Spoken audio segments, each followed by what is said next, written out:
السلام علیکم۔ میرا نام صفدر علی حیدری ہے اور میں اس شریف سے تعلق رکھتا ہوں۔ روزنامہ خبریں میں میرے ایک عرصہ تک کالم چھپتے رہے ہیں۔ اس کے علاوہ میں افسانہ نگاری بھی کرتا ہوں۔ تو آج میں جس موضوع پر بولنا چاہوں گا وہ ہے کینسر ہسپتال۔ جب بھی پاکستان میں کینسر کے علاج کے حوالے سے بات ہوگی تو ایک شخصیت کا نام سر فہرست ہوگا اور وہ ہے عمران خان، جو کہ آج کل اس ملک کے وزیر اعظم بھی ہیں۔ انہوں نے ورلڈ کپ جیتنے کے فوراً بعد اپنے جس کام کا آغاز کیا تھا وہ یہی تھا کہ انہوں نے ایک عزم کیا کہ چونکہ پاکستان میں کینسر کے لیے کوئی مناسب علاج نہیں ہے، نہ ہسپتال ہے، تو انہوں نے عزم کیا کہ وہ ایک عالمی معیار کا کینسر ہسپتال بنائیں گے۔ اگرچہ اس وقت بہت سے لوگوں نے کہا کہ ایسا ممکن نہیں ہے کہ آپ اسے امداد سے چلا سکیں، کہ کم از کم 3 ارب روپے سالانہ کا خرچہ ہے، لیکن انہوں نے ایک عزم کیا اور اس پر ڈٹ گئے۔ اب سوال یہ ہے کہ انہیں یہ خیال آیا کیسے؟ تو شاید بچے کو یہ پتہ ہوگا کہ ان کی والدہ جب بیمار ہوئیں اور کینسر کا شکار ہوئیں اور درد میں تڑپا کرتی تھیں تو ان کے پاس سوائے صبر کے کوئی چارہ نہ تھا۔ وہ بھاگتے کم از کم کوئی درد کی گولیاں ہی مل جائیں، لیکن وہ بھی وہاں پہ دستیاب نہیں ہوتی تھیں۔ مہنگی سے مہنگی ادویات وہ پیسہ دینے پر تیار تھے، لیکن انہیں میسر نہ آتی تھی۔ تو انہوں نے یہاں سے سوچا کہ مجھے ایک ایسا ہسپتال بنانا ہے جو کینسر کے مریضوں کے لیے شفا کا پیام ہوگا، اور پھر وہ اس پہ ڈٹ گئے۔ اس دوران انہوں نے شوز کیے، پیسے جھولی پھیلا دی۔ شاید عید کے بعد پاکستان میں صرف عمران خان کو ہی لوگوں نے اس قابل سمجھا کہ ان پر اعتماد کیا، اور کسی نے بھی ان کی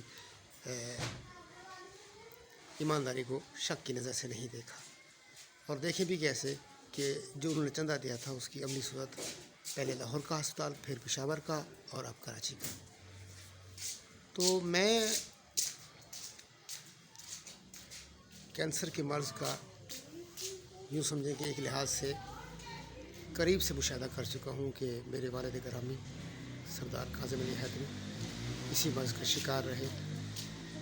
کینسر ہسپتال شوکت خانہ میں ان کا علاج جاری رہا، کیموتھراپی انہوں نے کی، لیکن وہ جان پر نہ ہو سکے۔ اسی طرح میرے ایک اور دوست تھے زاہد خان لغاری، وہ بھی اسی مرض کا شکار ہوئے، اور پھر میرے بہنوئی آج سے تقریباً 1 سال قبل وفات پا گئے، تو ان کا مرض بھی یہی کینسر تھا۔ تو کینسر بھی ہمارے اس جنوبی پنجاب کے خطے میں بہت تیزی سے بڑھ رہا ہے۔ یہاں پہ چونکہ ہمارے پاس صحت کی وہ سہولتیں نہیں ہیں، اور عوام کو غربت کی وجہ سے کبھی ٹیسٹ کرانے کا خیال ہی نہیں آتا، اور ہم تب تک ہسپتال نہیں جاتے جب تک گر نہ پڑیں اور ہمیں اٹھا کے نہ لے جایا جائے۔